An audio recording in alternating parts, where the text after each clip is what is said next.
Ultimate Victory 02. Bendiciones hermanos y hermanas de habla hispana, soy Diana Canadi, saludos desde San Luis, Missouri. Es una alegría para mí hablarles lo que dice la Biblia acerca de los últimos tiempos. Espero que esta lección sea de inspiración y motivación para su vida, a fin de que usted como hijo de Dios, madure en su fe y sea de bendición en su casa, su iglesia y comunidad. Oremos. Padre del cielo, te pido humildemente en el nombre de Jesús, que toques con tu Espíritu Santo el corazón de mis oyentes, y que ellos puedan prepararse y mantenerse firmes en estos tiempos duros y difíciles del fin. Amén. Victoria final.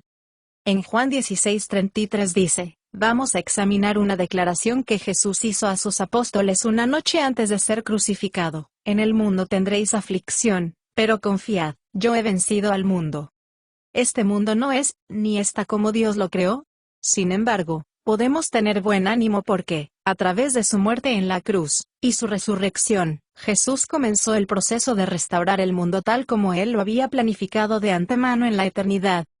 Nuestro Dios Todopoderoso, creó a los hombres y mujeres para que se convirtieran en sus hijos e hijas por medio de la fe en Jesús. Él hizo de esta tierra un hogar para Él y su familia. Efesios 1 del 4 al 5, Isaías 45:18. Tanto su familia como su hogar familiar han sido dañados por el pecado, a consecuencia del pecado del primer hombre, Adán. Por su desobediencia, se volvió pecador por naturaleza y por la tierra, sufrió las consecuencias de la maldición, la corrupción y la muerte. Génesis 3:17 al 19, Romanos 5:12, Romanos 8:20. Jesús vino a la tierra en su primera vez para pagar el precio por el pecado, y para abrir el camino a todos los que creen en Él, seamos transformados de pecadores en hijos e hijas de Dios, santos y justos. Juan 1 del 12 al 13. Jesús vendrá otra vez para limpiar la tierra del pecado, la corrupción y la muerte, para establecer su reino visible y restaurar este planeta para que sea un hogar digno y eterno para Dios y su familia. Apocalipsis 21 y 22. Jesús dijo a sus apóstoles, en este mundo tendréis tribulación, pruebas, angustia y frustración. ¿Por qué? Porque este mundo no está todavía completamente restaurado. Jesús les aseguró a ellos y a nosotros, que debemos tener buen ánimo, y esperanzados porque el proceso de restauración ha comenzado. A través de la victoria de su resurrección, Jesús destruyó el poder de este mundo que nos dañaba, e hizo que las dificultades de la vida que nos tocaran, no nos hicieran daño, y no pueden dañar el plan supremo de Dios. Ahora, los problemas de esta vida, jamás podrán probar nuestro futuro con el Señor en esta tierra, cuando haya sido renovada y restaurada. Por eso, tenemos que vivir con la conciencia tranquila, de que todo dolor y pérdida es temporal, y que lo bueno y mejor está por venir, hace que los numerosos desafíos de la vida sean más fáciles de afrontar. La vida en la tierra, finalmente será todo tanto hemos anhelado. Esta perspectiva nos da tranquilidad. 2 de Corintios 4:17 al 18 y Romanos 8:18. Cuando Jesús habló de vencer al mundo, estaba hablando con personas reales con quienes tenía muy estrecha relación, sus 12 apóstoles. Jesús pronto enviaría a estos hombres a contar al mundo acerca de su sacrificio, su muerte y su resurrección. El crecimiento de la familia de Dios dependía del éxito de ir y obedecer la gran comisión. Mientras Jesús y sus hombres celebraban la última cena, una noche antes de su crucifixión, el Señor les dijo muchas cosas para animarlos a prepararse y saber esperar su segunda venida. Él sabía que los 12 hombres que estaban sentados a la mesa con él esa noche iban a enfrentar persecución, pérdida de propiedades, e incluso la muerte, en los meses y años venideros por su fe en él. Pero durante los próximos 3 días, mediante su muerte y resurrección, Jesús les demostraría por qué deberían tener un buen ánimo en medio de las pruebas. La resurrección de Jesús tendrá un efecto poderoso y nos demostrará que nada en este mundo es más grande que Dios. Peor será la muerte, que pase lo que pase, o venga contra sus apóstoles en esta vida, Él hará que sirvan a su propósito final, y para el propósito de su familia. Las fuerzas de este mundo malvado conspiraron para matar al inocente Hijo de Dios Todopoderoso, pero Él venció al diablo en su propio juego y, mediante su muerte en la cruz, su sepultura y su resurrección de Jesús, trajo salvación y restauración del mundo entero. 1 de Corintios 2 del 7 al 8. Jesús prometió que todos los que creen en Él puedan vencer los problemas en este mundo, como Él ha vencido a este mundo, probándolo de su poder de dañar y contaminar el mundo. En Juan 16:33 dice, yo he vencido al mundo, así ustedes lo vencerán también.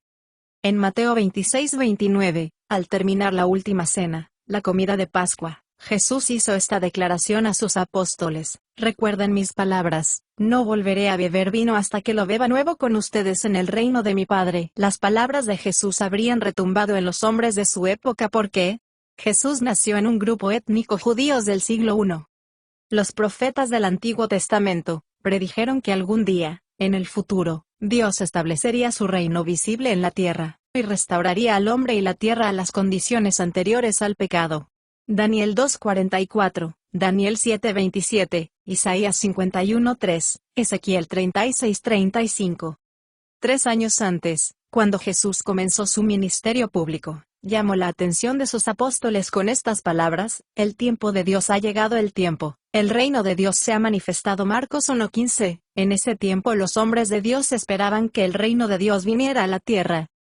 Pero a los profetas, no se les mostró claramente que habrá dos venidas del Señor separadas por 2 milenios, tampoco se les mostró que el reino visible de Dios en la tierra sería precedido por un reino invisible, en los corazones de los hombres. Lucas 17:20 y 21. A través de su sangre de Cristo, que fue derramada en la cruz, todos nosotros los que creemos en su nombre, somos limpios del pecado, y Dios viene a habitar en los hombres, y las mujeres con su vida y su espíritu, mediante el nuevo nacimiento. Juan 1:12 y 13, Juan 3, del 3 al 5. En los próximos días después de su muerte, los hombres que estaban sentados a la mesa esa noche, fueron convencidos que sus pecados son limpiados, y convertidos en hijos de Dios mediante el nuevo nacimiento. El nuevo nacimiento es una extensión del reino o reinado de Dios en los corazones de los hombres. A medida que creen y obedecen, son liberados del pecado, la corrupción y la muerte. Lucas 24 del 44 al 48, Juan 20 del 19 al 23. Después de su resurrección, Jesús permaneció en la tierra 40 días más, hablando con los apóstoles acerca del reino de Dios. Hechos 1:3. Después Jesús regresó al cielo, el Espíritu Santo fue derramado sobre ellos, y comenzaron a proclamar públicamente su resurrección. Hechos 2 del 1 al 40. Notemos lo que predicaron. Pedro, en su segundo sermón que predicó después de que Jesús regresó al cielo, dijo: vuélvete de tu mal camino, arrepiéntete y conviértete a Dios para que sean limpiados tus pecados. Hechos 3:19. Entonces, Pedro hizo esta declaración, porque es necesario que Jesús permanezca en el cielo hasta el tiempo del juicio final, tiempo que hará restauración de todas las cosas, como prometió hace mucho tiempo que restaura todas las cosas. La palabra restauración, en griego, significa recuperación. Restaurar una cosa a su estado anterior, es en realidad un término médico que significa restauración para la salud perfecta. Pedro pronunció estas palabras en el templo de Jerusalén. Su audiencia estaba compuesta por judíos familiarizados con los profetas del Antiguo Testamento. Notemos que Pedro hizo referencia a los profetas. Dios ha estado hablando de su plan de restaurar su familia y su hogar familiar desde los comienzos del mundo. Con el profeta Moisés registró que tan pronto como Adán pecó, el Señor prometió que la simiente de Jesús, de la mujer María, vendría a deshacer el daño hecho por el pecado. Génesis 3:15. A lo largo de los siglos, Dios dio cada vez más revelación del plan a través de los profetas. Daniel el profeta mostró un cronograma específico sobre todas las cosas que sucederán cuando venga el Señor a restaurar este mundo. A Daniel se le mostró eventos específicos que podemos rastrear a través del registro histórico y bíblico, es decir, su línea de tiempo es tan específica que se cuenta regresivamente hasta el día en que Jesús entró en Jerusalén, lo que ahora llamamos Domingo de Ramos, o la semana de su crucifixión. Daniel 9 del 24 al 27.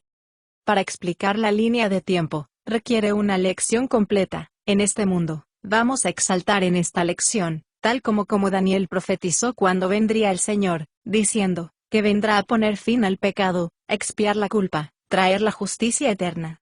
Estos hombres y mujeres del primer siglo, sabían por los escritos de los profetas, que el Señor vendría a traer justicia eterna a este mundo. Jesús trajo y está trayendo justicia a este mundo. La palabra griega, usada para justicia, significa el carácter o cualidades para ser justo y correcto. Nuestra palabra española corrección proviene de una palabra más antigua escrita que significa rectamente, y que claramente expresa el significado de la palabra, hacer las cosas bien. Jesús vino para arreglar las cosas entre Dios y los hombres, restaurar a los hombres a una relación correcta con Dios, corregir, restaurar a la familia, reconociéndoles por hijos e hijas santos y justos. Jesús regresará y arreglará las cosas en esta tierra, eliminando toda corrupción, dolor y muerte, para establecer a un gobierno justo, para eterno, en un hogar digno y duradero para la familia. En Mateo 13 del 24 al 30, durante su estancia en Jesús dijo a sus seguidores una parábola sobre el reino de Dios. Dijo que, en este período actual, las cosas no son como deberían ser en este mundo. El trigo y la cizaña, mala hierba, crecerán junto, uno al lado del otro. Luego, Jesús explicó la parábola de esta manera. Jesús es el labrador que planta la buena semilla, que representa a los hijos del reino. La cizaña, la mala hierba son los hijos del malvado, del diablo, sembrados por el enemigo. Mateo 13 del 37 al 43. Al final de esta era los ángeles de Dios iluminarán a este mundo, y todo lo que causan pecado y todos los que hacen mal. Versículo 43, dice que, entonces los justos brillarán como el sol en el reino de su Padre. Esta explicación no asustó a los oyentes de Jesús. Ellos entendieron de los profetas, que son los justos, quienes vivirán en el reino de Dios en la tierra. Salmos 37, 9, 11, 29 y 34. Y ellos estaban esperando que el Mesías les proporcionara la justicia necesaria para tener un lugar en el reino. En el gran cuadro profético del sufrimiento de Jesús escrito por el profeta Isaías 700 años antes de que Jesús fuera crucificado, escribió que Jesús es experimentado. Mi siervo justo hará posible que muchos sean tenidos por justos, porque él cargará con todos sus pecados. Isaías 53:11.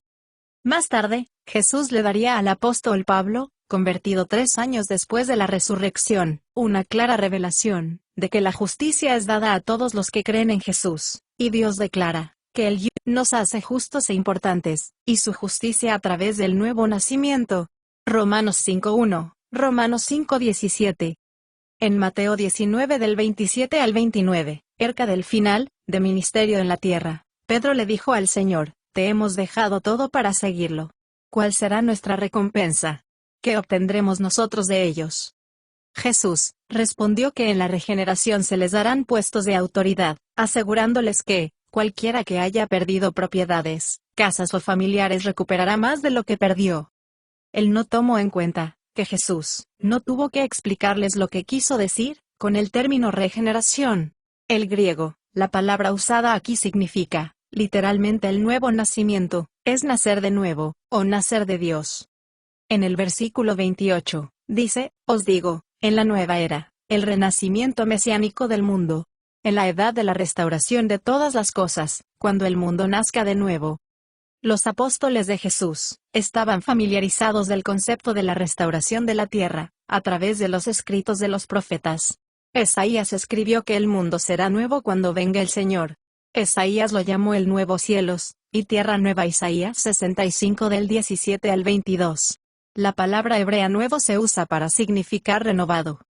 En Tito 3:5, dice, esta palabra regeneración, en referencia al nuevo nacimiento, es el inicio de un proceso de transformación. En última instancia, el Señor restaurará completamente a todos los que creen en Jesús, como Dios siempre quiso que fueran. En 2 de Pedro 3 del 10 al 12, 30 años después, poco antes de que Pedro fuera crucificado cabeza abajo por su fe en Cristo, escribió la descripción de la transformación que tendrá lugar cuando el mundo sea renovado. A veces, se malinterpreta este pasaje en el sentido de que la tierra será destruida por el fuego, pero, cuando conocemos el significado original de las palabras griegas clave, es claro que Pedro estaba describiendo la transformación de la tierra, no su destrucción. Fallecer, no es destruir, conlleva la idea de pasar de una condición o estado a otro. Es la misma palabra se usa para nuevas criaturas en 2 de Corintios 5:17, no significa dejar de existir. Cuando habla de elementos, se refiere a los componentes más básicos del mundo físico, lo que llamamos átomos y moléculas. cuando dice que se derretirá en el versículo 10, y se disolverá en el versículo 11 y 12, está usando la misma palabra, claro, que no significa perder. Jesús usó esta misma palabra cuando resucitó a Lázaro de entre los muertos. Desátenlo y déjenlo ir. Juan 11:44. Ahora, la frase quemándose, versículo 10, no se usa en los manuscritos más antiguos del Nuevo Testamento, pero en cambio, en las primeras copias, se usa una palabra que significa encontrado o mostrado. La idea es la exposición de corrupción con el fin de eliminarla. Se derretirá, versículo 12, significa remover, licuar, proviene de la palabra española de cielo, que en el griego significa cambiar de apariencia y de estado. La palabra invierno se suelta cuando pasa el deshielo primaveral.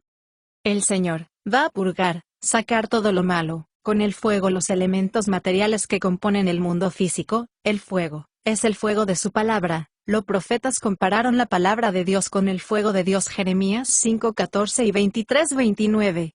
Así como en el principio, cuando Dios Todopoderoso habló y creó los cielos y la tierra, Él hablará y ordenará de nuevo, y los átomos literalmente serán liberados de su estado de corrupción, para ser restaurados a su condición anterior, a lo que era antes del pecado, formando un cielo nuevo y una tierra nueva. Apocalipsis 21:1. Las personas que nacen de Dios son llamadas nuevas criaturas y la tierra restaurada es llamada la nueva tierra. La palabra griega traducida nuevo es kainos, y significa algo nuevo en calidad y de carácter superior, como nunca antes existió. Jesús ha venido y viene para arreglar las cosas destruidas, dañadas y contaminadas por el pecado. Colosenses 1 del 18 al 20. Él, Jesús, fue supremo, desde el principio, la primicia de la resurrección, el cual es el supremo al final, y principio y el fin de todo, el que está elevándose muy por encima de todo y de todos. Él es la pieza desarticuladas del universo. Las personas, cosas, animales y átomos, se reparan y se ajustarán adecuadamente en vibrante armonías, por su muerte, y su sangre que derramó de la cruz, el cual es el tema central del mensaje de la Biblia. En conclusión, no hay que hablar tanto del futuro, cuando la mayoría de nosotros necesitamos ayuda ahora mismo. Tenemos que poner énfasis en la vida después de esta vida, porque saber lo que significa esta vida, nos ayudará a vivir la vida ahora. Solo así tendremos abundante información sobre lo que está por venir, y nos ayudará a mantenerse firmes para afrontar esta vida difícil con perspectivas y esperanzas que nos dan tranquilidad para vivir en paz. Pase lo que pase, las cosas de este mundo no son ni serán más grande que Dios. El conocimiento que tenemos del futuro nos ayudará a superar y vencer todo obstáculo hasta que seamos arrebatados en las nubes. Pedro enfrentó la muerte esperando un cielo nuevo y una tierra nueva donde las cosas sean diferentes. Segunda de Pedro 3:13. No existe nada más hermoso que vivir una vida libre de problemas en este mundo maldecido y dañado por el pecado. No hay ninguna respuesta fácil para los problemas que enfrentamos, aunque la Biblia nos da dirección y comprensión para ayudarnos a evitar, enfrentarse y resolver las dificultades de la vida. Siempre habrá problemas inevitables que sufrir. Lo bueno es que con Cristo y sus promesas podríamos vivir feliz a pesar de la adversidad. La victoria en esta vida no consiste en tener una vida con éxito garantizado y sin ningún problema, sino en ser un vencedor, un cristiano que conoce el plan de redención de todas las cosas, y se mantiene firme en sus perspectivas a pesar de los problemas. El apóstol Pablo escribió en Romanos 5:17, que aquellos que reciben el don de la justicia, reinarán en vida con Jesús. Algunas traducciones dicen reinar como reyes en esta vida. Esto no significa que podamos controlar y dominar todas las circunstancias de nuestra vida, sino que podemos salir airoso y tener victoria sobre el dominio del pecado, del poder de Satanás y de la muerte. La idea expresada reina sobre la muerte en todas sus formas, no significa que controlemos todo, sino que resistamos todo con el poder de Jesucristo, manteniéndose firmes hasta la muerte, esperanzado en poder ver los planes eternos de Dios. El reinado tendrá su plena expresión en la nueva tierra, después de que nuestros cuerpos sean levantados, y libre de la corrupción y la muerte, porque al fin nos reuniremos con Cristo para vivir para siempre. libres de corrupción en un nuevo cielo y una nueva tierra. En Apocalipsis 5:10, en el año 95 después de Cristo, 30 años después de la resurrección de Jesús, el apóstol Juan fue llevado al cielo, donde recibió la información sobre los eventos que precederán inmediatamente antes de la segunda venida del Señor a la tierra.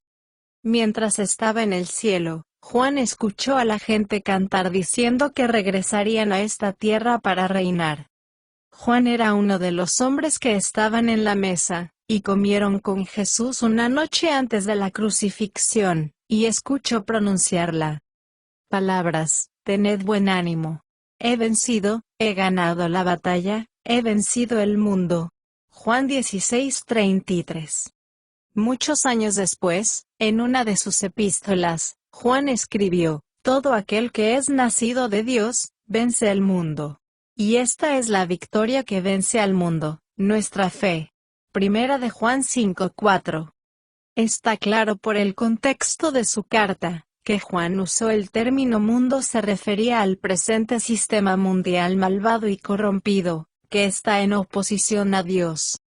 Juan sabía que Jesús regresaría para completar la restauración que comenzó en la cruz, y poner todas las cosas bajo su gobierno, y someter a los reinos de este mundo bajo su soberanía y señorío, donde Él reinará por siempre. Apocalipsis 11:15.